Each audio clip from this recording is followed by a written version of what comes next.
शुक्लांबरधरं विष्णुं शशिवर्णं चतुर्भुजं प्रसन्नवदनं ध्याये सर्वविघ्नोपशान्तये सदाशिवसमारम्भां शङ्कराचार्यमध्यमाम् अस्मदाचार्यपर्यन्तां वन्दे गुरुपरम्पराम्.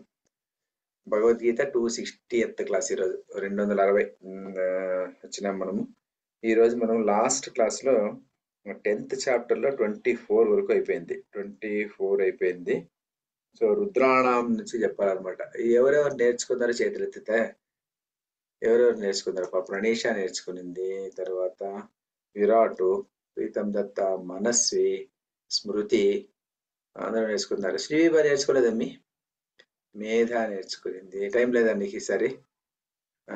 వర్షిణి హోంవర్క్ ఉండే సార్. అవునా, సరేలే అయితేనా. నెక్స్ట్ క్లాస్ నేర్చుకుంది అయితేనా. అయితే స్టార్టింగ్ విత్ మనస్వితో స్టార్ట్ చేస్తాం. రుద్రాణం చెప్పమ్మి మనస్వి.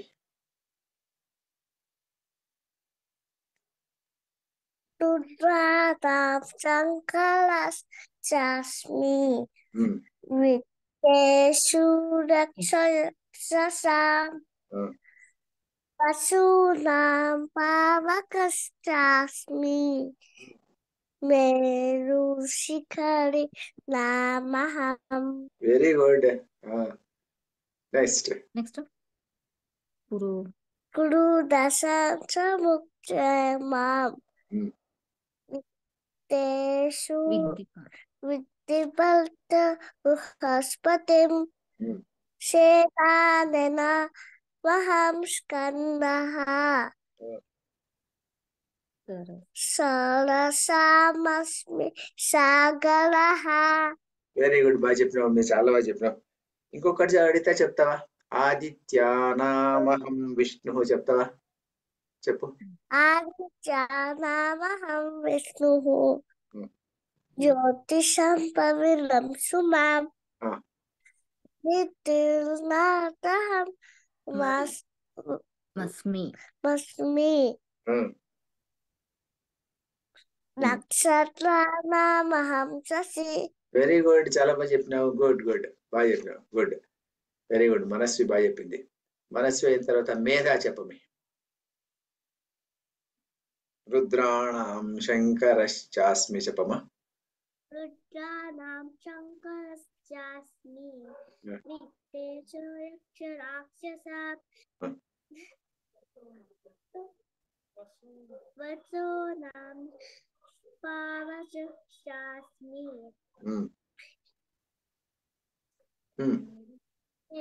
శిఖరి నామహం పురోధసాంచ ముఖ్యం మాం విద్ధి పార్థ విధిపార్థవహస్పతిం సేనానేనామహం స్కందః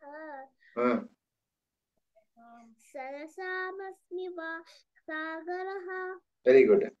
దీప్తి, ఇక్కడ విత్తేశో యక్ష రాక్షసాముద్దం మీరు రక్షసాం అని చెప్పించేది, సరేనా? రక్షసామ రాకు దీర్ఘం లేదు. విత్తేశో యక్ష రక్షసాం అని చెప్పించు, సరిపోతుంది. సరేనా? ఓకే. నెక్స్ట్ వచ్చేసి వర్షిణి చెప్పమి. రుద్రాణం చెప్పమ్మా. సార్ వర్షిణి లాస్ట్ క్లాస్ లేదు సార్, నేర్చుకోలేదు. లాస్ట్ క్లాస్ రాలేదా? పోనీ ఆరింటి చెప్పమ్మనమ్మా. ఆదిత్యానామహం విష్ణు వస్తుందా? ఆదిత్యానం అది చెప్పు. ఆదిత్యానామహం విష్ణు జ్యోతిషాం రవిరం శుమా మరీచిర్మరుతామస్మి నక్షత్రానామహం శశి. Very good. వేదానాం సామవేదో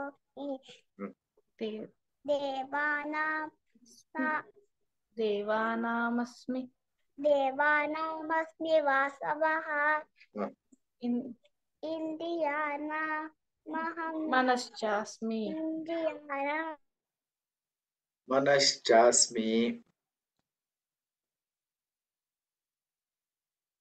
వినపడలేదమ్మి వర్షిణి,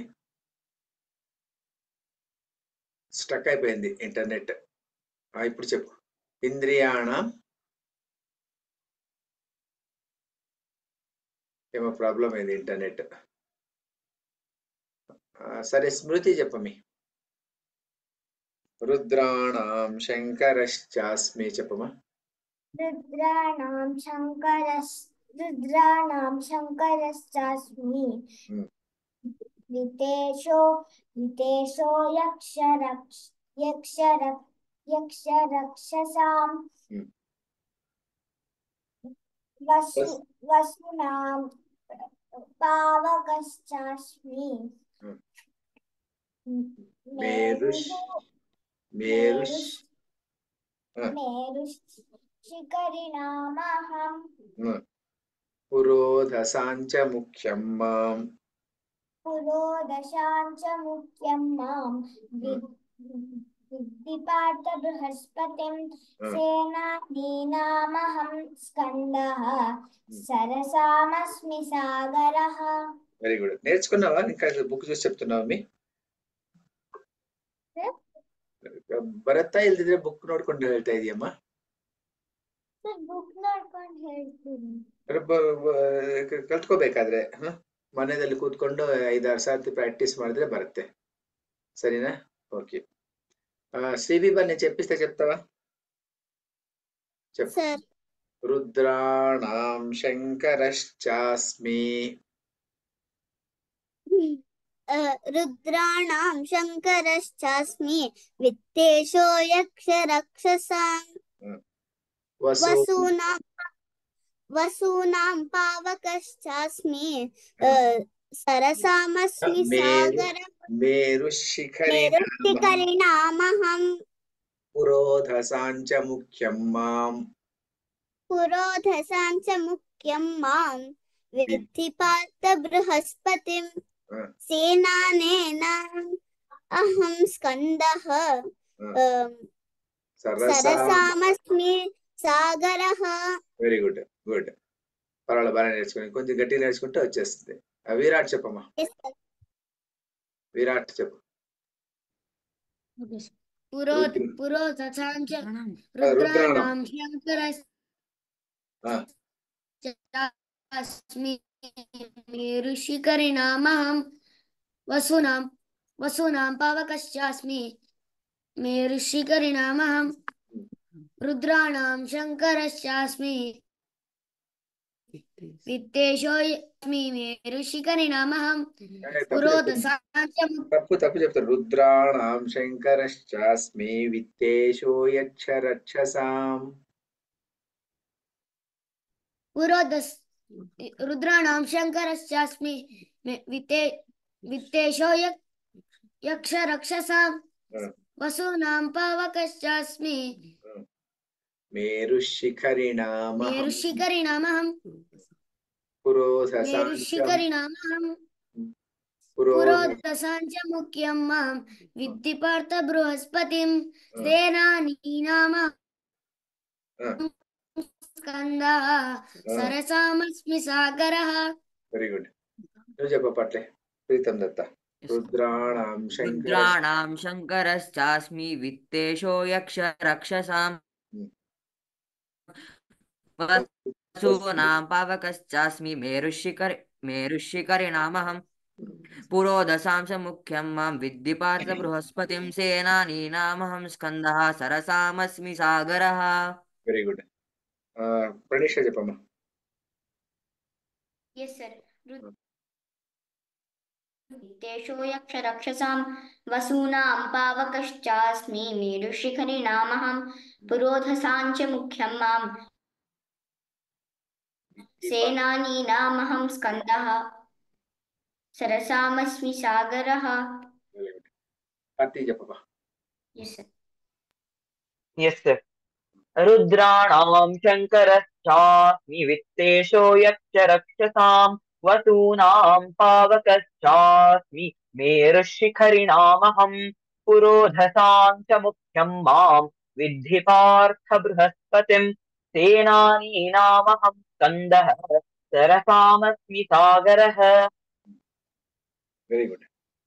మేడం చెప్తారా? ఉషశ్రీ మేడం చెప్తారా? సార్ చూసి చదివేస్తాను సార్. చదివేయండి మేడం. रुद्राणां शङ्करश्चास्मि విత్తేషో యక్ష రక్షసాం వసూనాం పావకశ్చాస్మి మేరు శిఖరిణామహం పురోధసాం చ ముఖ్యం మాం విద్ధి పార్థ బృహస్పతిం సేనానీనామహం స్కందః సరసామస్మి సాగరః. బాగా చెప్తారు మేడం, బాగుంది. కార్తీక్ నెక్స్ట్ చెప్తావా? సార్ ఒక చిన్న Yes, డౌట్, sir. ఏం మేడం? రుద్రులు 7 మంది ఉన్నారా సార్? రుద్రులు ఏకాదశి రుద్రులు మేడం 11 మంది. 11 మంది. 11 మంది మేడం ఏకాదశి అంటే రుద్రుడు. మా శివుడు ఒకడని కాదా అక్కడ కాన్సెప్ట్? అంటే ఆ రుద్రుడు అంటే ఏం చెప్తారంటే మేడం, ఒక్కొక్క నెలలో ఒక్కొక్క రూపంలో ఉంటాడు అని చెప్పేసి 11 నెలలకు. తర్వాత వచ్చేసి శివుని రూపంలో 12 నెలల్లో ఉంటాడు అని చెప్తారు మేడం. దాన్ని 11 ప్లస్ అదొకటి 11 అట్లా వస్తాడు అని చెప్తాడు. ఏకాదశి రుద్రుడు అంటారు 11 మంది. దీనికి నేను పుస్తకం ఒకటి రాశాను మేడం, దీన్ని సంఖ్యా భారతీయం అని పబ్లిష్ అయింది యాక్చువల్ గాను. దాంట్లో సుమారు 500 పేజీల పుస్తకంలో ఇవన్నీ ఇట్లాంటివన్నీ రాసినాం మేడం. నేను అంటే ఏకాదశి రుద్రుడు ఎవరు, ద్వాదశ ఆదిత్యులు ఎవరు, తర్వాత ఇట్లా అన్ని ఏమేమి ఉంటుందో అంటే ఒక్కొక్క దీంతో ఒకటితో వచ్చేటి ఒక 100, 2తో వచ్చేటి ఒక 100, 200 అట్లా అట్లా రాసుకుంటూ పోయేసేస్తే అది ఏమైపోయిందంటే సుమారు పెద్ద గ్రంథం అయిపోయి ఇంత పెద్దగా అయిపోయింది. అది ఇంత పెద్దగా అయిపోయేసి దాన్ని అంటే ఎక్కడెక్కడో రెఫరెన్సెస్ అన్ని వెతికి రాసిండేది. అది సుమారు అంటే 1 ఇయర్ కష్టపడి నేను శ్రీధర్ ఉన్నాడు కదా, కళ్ళే శ్రీధర్, మేమిద్దరు కూర్చొని రాశాం మేడం దాన్ని పుస్తకాన్ని. ఇక్కడే ఉంది పుస్తకం, అది పెద్ద పుస్తకం, సంఖ్యా భారతీయం అని చూపిస్తారు. దాంట్లో కావాల్సింటే మీకు ఎట్లాంటి ఒకే చోట దొరుకుతాయి మేడం మీకు. ఈ పుస్తకం సంఖ్యా భారతీయం అనేసి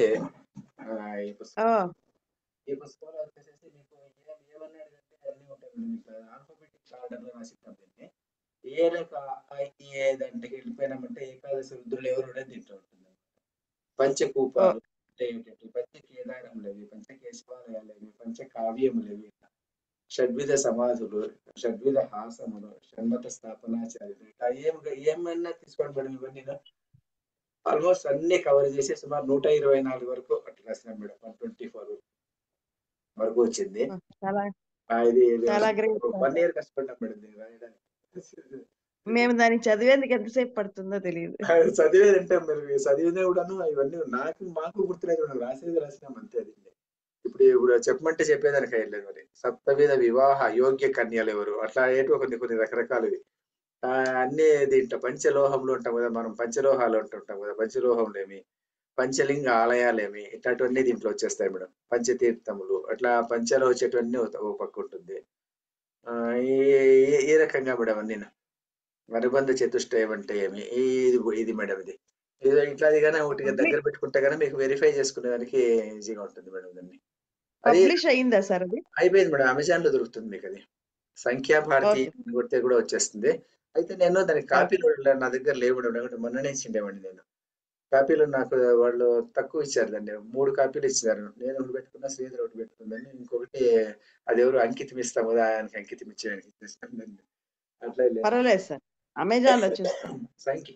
బుక్ పేరు సంఖ్యా భారతీయం మేడం. అది చూడొచ్చు కావాలంటే. దాంట్లో మొత్తం ఇట్లాంటివన్నీ ఉన్నాయి మేడం సుమారు. అంటే బోర్ కొడుతుంది చదవడానికి. ఎందుకు బోర్ కొడుతుంది అంటే అన్ని వరుసగా నంబర్లే కదా అంటాను. నంబర్ ఎదురుగా అది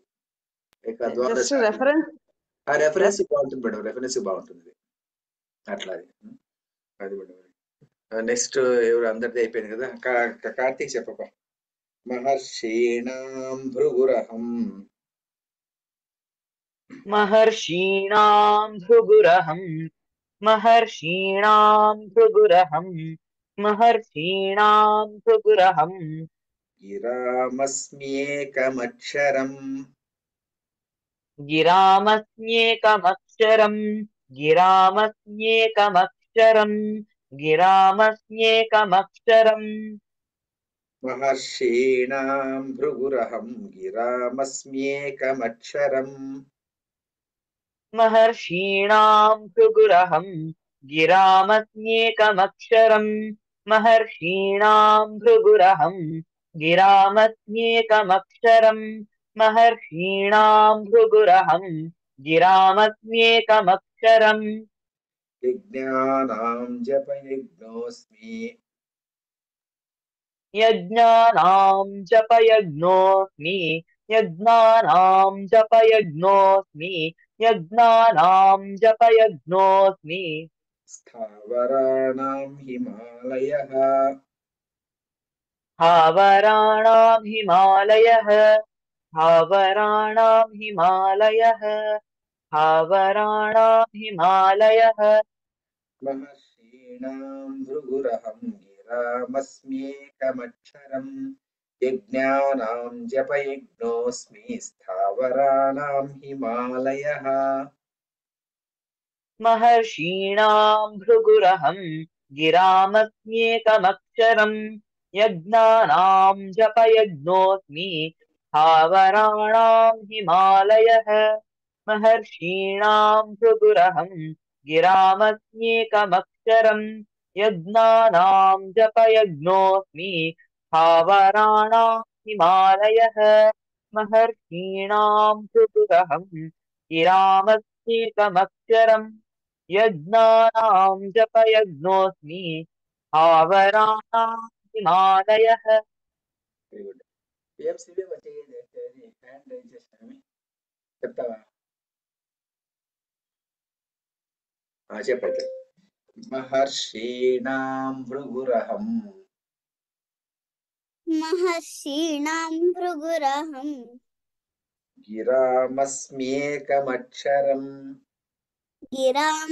గిరామస్మేకమక్షరం యజ్ఞానాం జపయజ్ఞోస్మి యజ్ఞానాం జపయజ్ఞోస్మి స్థావరాణాం హిమాలయః స్థావరాణాం హిమాలయః.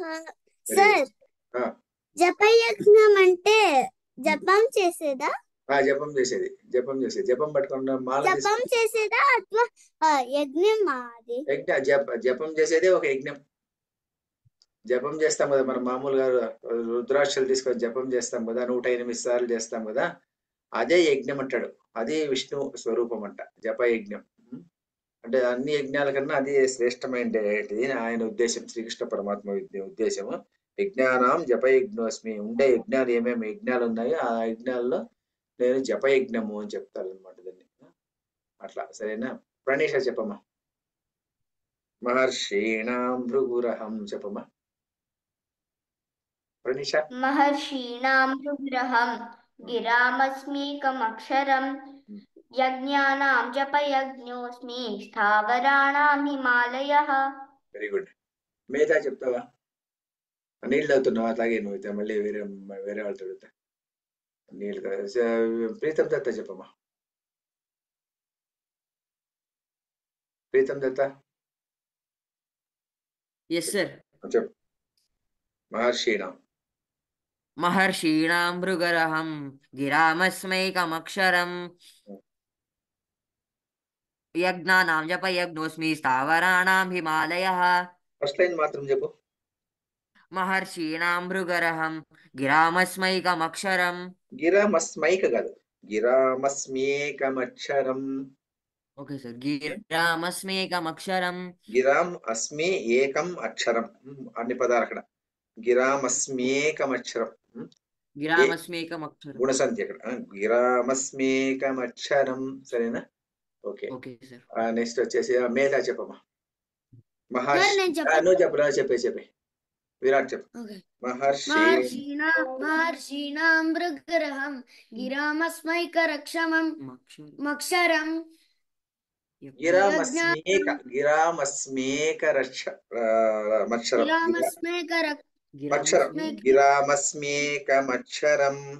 గిరామస్మేకమక్షరం యజ్ఞానాం శంకరశాస్త్రం అంటే ఎట్లవుతుంది? యజ్ఞంలో శంకరుడు ఎక్కడ ఉన్నాను? యజ్ఞానాం జపయజ్ఞోస్మి. యజ్ఞానాం జపయజ్ఞోస్మి స్థావరాణాం హిమాలయః. Very good. మేధా చెప్పమ్మా.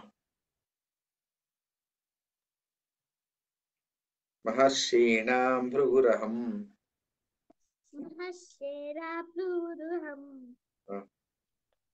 గిరామస్మేక మక్షరం మక్షరం యజ్ఞానాం యజ్ఞానాం జపయజ్ఞోస్మి జపయజ్ఞోస్మి స్థావరాణాం స్థావరాణాం హిమాలయః. హిమాలయః. Very good. నెక్స్ట్ ఇంకెవరున్నారప్ప? మేధ అయిపోయింది. స్మృతి చెప్పమి. చెప్పమ్మ. మహర్షీణాం భృగురహం కదమ్మి. గిరామస్మ్యేక గిరామస్మేకమక్షరం అక్షరం. యజ్ఞానాం యజ్ఞానాం జపయజ్ఞాస్మి స్థావరాణాం హిమాలయః. యజ్ఞానాం జపయజ్ఞోస్మి. చెప్పు. యజ్ఞానాం జపయజ్ఞోస్మి స్థావరాణాం హిమాలయః. Very good. వర్షిని చెప్పమ్మా. చెప్పిస్తే చెప్తావా? చెప్పండి. మహర్షీణాం మహర్షీణాం భృగురహం భృగురహం మీరే చెప్పించండి అమ్మా. గిరామస్యేక మక్షరం యజ్ఞానాం జపయజ్ఞోస్మి స్థావరాణాం హిమాలయః. Very good. బాగా చెప్పినావు. నెక్స్ట్ వచ్చేసి మనస్వి చెప్పమి. నేను చెప్పిస్తా, మీ అమ్మ చెప్పేసి నేను చెప్పిస్తా. చెప్పమ్మా. మహర్షీణాం భృగురహం గిరామస్మ్యేక మక్షరం యజ్ఞానాం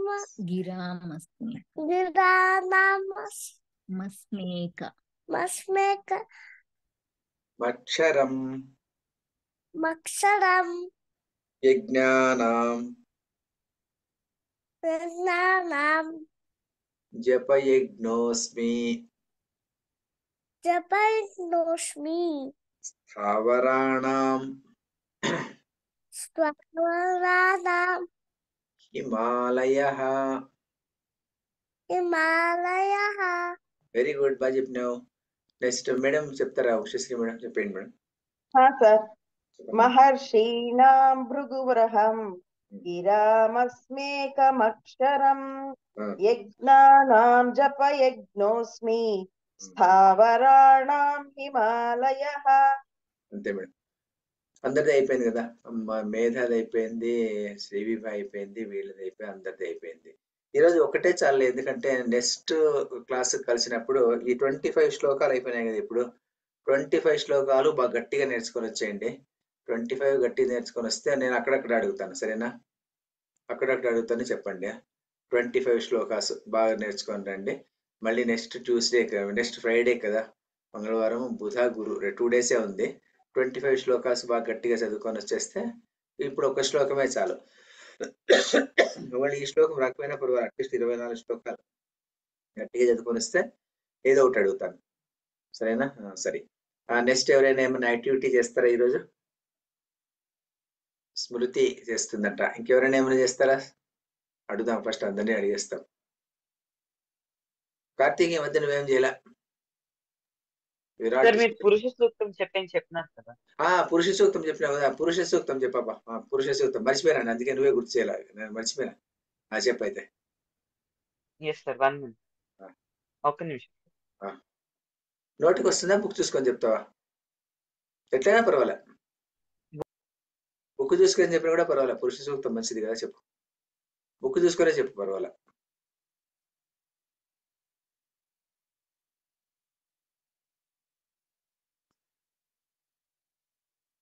చెప్పు పురుష సూక్తం.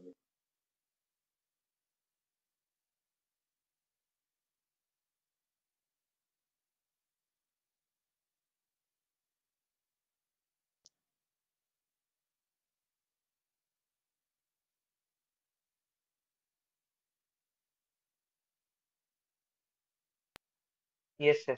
చెప్పు. ॐ तच्छयोरावृणीमहे गातुयज्ञाय गातुयज्ञपतये दैवी स्वस्तिरस्तु नः स्वस्तिर्मानुषेभ्यः ऊर्ध्वं जिगातु भेषजम् शन्नो अस्तु द्विपदे चतुष्पदे ॐ शान्ति शान्ति शान्तिः। सहस्रशीर्षा पुरुषः सहस्राक्षः सहस्रपात् स भूमिं विश्वतो वृत्वा अत्यतिष्ठद्दशाङ्गुलम् पुरुष एवेदगं सर्वम् यद्भूतै यच्च भूयम् उतामृतत्वस्येशानः यदन्नेनातिरोहति एतावानस्य महिमा अतो ज्यायागश्च पूरुषः पादोऽस्य विश्वा भूतानि त्रिपादस्यामृतं दिवि त्रिपादूर्ध्वोदयित्पुरुषः पादोऽस्येहा भवात् पुनः ततो विश्वं व्यक्रामत् शासनानशने अभि तस्माद्विराडजायत विराजो अधिपूरुषः स जातो अत्यरिच्यत पश्चाद्भूमिमथो पुरः यत्पुरुषेण हविषा देवा यज्ञमतन्वत वसन्तो अस्यासीदाज्यम् भीष्म इद्मश्चरद्धविः सप्तास्यासन् परिधयः त्रिसप्तसमिधः कृताः देवा यद्यज्ञम् तन्वानाः अबध्नन् पुरुषं पशुम् तैयज्ञम् बर्हिषि प्रोक्षन् पुरुषं जातमग्रतः तेन देवा अयजन्ता साध्या ऋषयश्च ये तस्माद्यज्ञात् सर्वहुतः सम्भृतं पृषदाज्यम् पशुगस्तागश्चक्रे वायव्यान् आरण्यान् ग्राम्याश्चये तस्माद्यज्ञात् सर्वहुतः पृषः सामानि जग्निरे छन्दांसि जग्निरे तस्मात् यजुस्तस्मादजायत तस्मादश्वा अजायन्त एके चोभयादतः गावो हजग्निरे तस्मात् तस्माज्वाता अजावयः यत्पुरुषं व्यदधुः कतिधा व्यकल्पयन् मुखं किमस्य कौ बाहू कावूरूपादावुच्येते ब्राह्मणोऽस्य मुखमासीत् बाहुराजन्यः कृतः ऊरू तदस्य यद्वैश्यः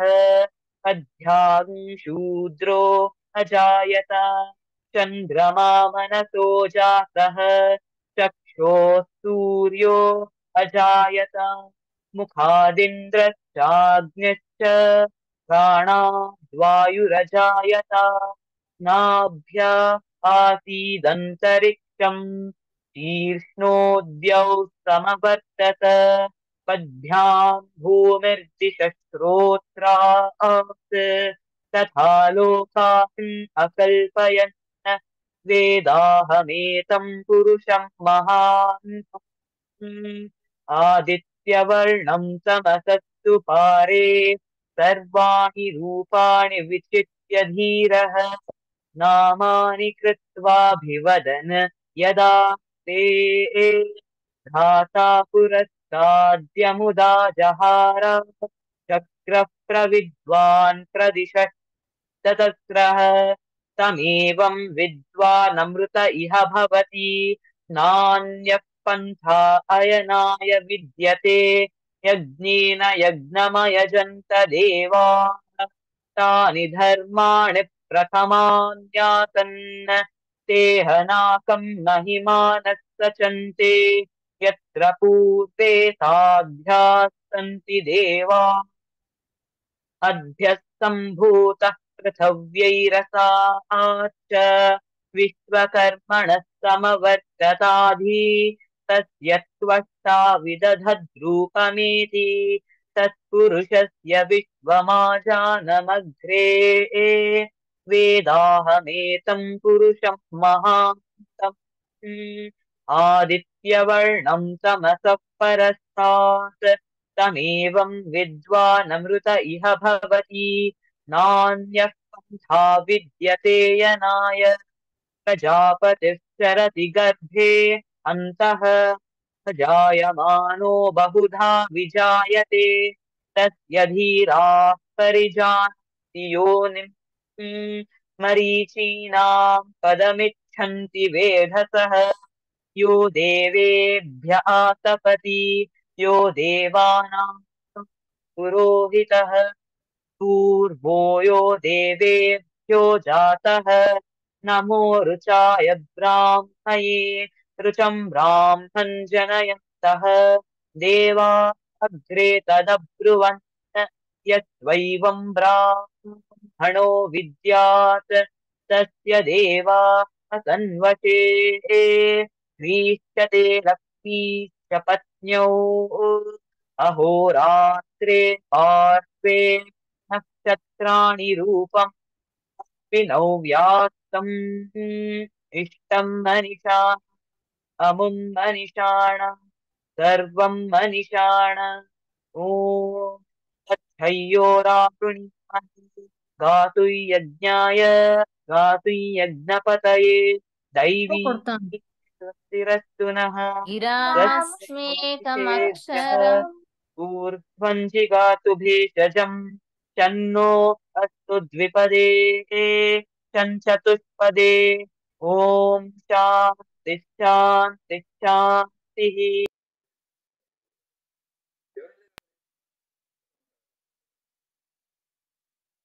ఎవరి దగ్గర నేర్చుకున్నావు? యూట్యూబ్ లో చూసుకొని వెరీ గుడ్ అమ్మా, చాలా బాగా చెప్పారు. బాగా వెరీ చెప్పారు నైస్ కార్తిక్. స్వరాలు పోయినాయి మేడం, స్వరాలు చాలా చోట్ల పోయినాయి. స్వరము అనుదాత్తము ఉదాత్తము ఉంటుంది కదా, ఆ అనుదాత్త ఉదాత్తాలు అంటే మామూలు ఆడియన్స్ లో చెప్పుకోవచ్చు, కానీ ఎక్కడైనా పెద్ద ఆడియన్స్ పోతే కానీ అక్కడ అది సరిపోయాలి అనమాట. యూట్యూబ్ లో కన్నా ఎవరెవరైనా కూర్చొని చేసుకుంటే చాలా బాగుంటుంది. వేదం నేర్చుకునే వాళ్ళ దగ్గర బాగుంటుంది నేర్చుకోవాలి సార్. మేడం. అది అనుదాత్తము ఉదాత్తం ఉంటుంది కదా, స్వరం ఉంటుంది కదా, స్వరం పైకి పోవడం కిందికి పోవడము, పైకి పోని చోట చాలా చోట్ల పోయింది, ఎందుకోసము అట్లా తప్పు అయినట్టు ఉంటుంది. అందుకోసం దాన్ని అట్లా అందుకోసం ఒకటేసారి బాగా నేర్చేసి, ఎందుకంటే బాగా నేర్చుకునేటప్పుడే నేర్చుకోవాలి ఒకటేసారి. మళ్ళీ ఒకసారి నేర్చుకున్న తర్వాత రెండోసారి మనకు పాతదే వస్తుంటుంది. అందుకోసం పాతది మళ్ళీ మర్చిపోమన్నమాట. అన్లర్నింగ్ అనేది హ్యాపీనే అయ్యలే, అందుకోసం అన్లర్నింగ్ అనేది జరగదు. ఎందుకంటే ఒకసారి నేర్చేసుకుంటాం కదా, మైండ్ లో అది బాగా ఇదైపోయి ఉంటుంది అనమాట. అందుకోసం ఒక నిమిషం మాత్రం ఉంది, నేను ముగిస్తాను, తర్వాత ఎవరైనా మాట్లాడుకుందాం. కాయేన వాచా మనసేంద్రియైర్వా బుద్ధ్యాత్మనా వా ప్రకృతే స్వభావాత్ కరోమి యద్యత్ సకలం పరస్మై నారాయణాయేతి సమర్పయామి. సర్వం శ్రీకృష్ణార్పణమస్తు. మన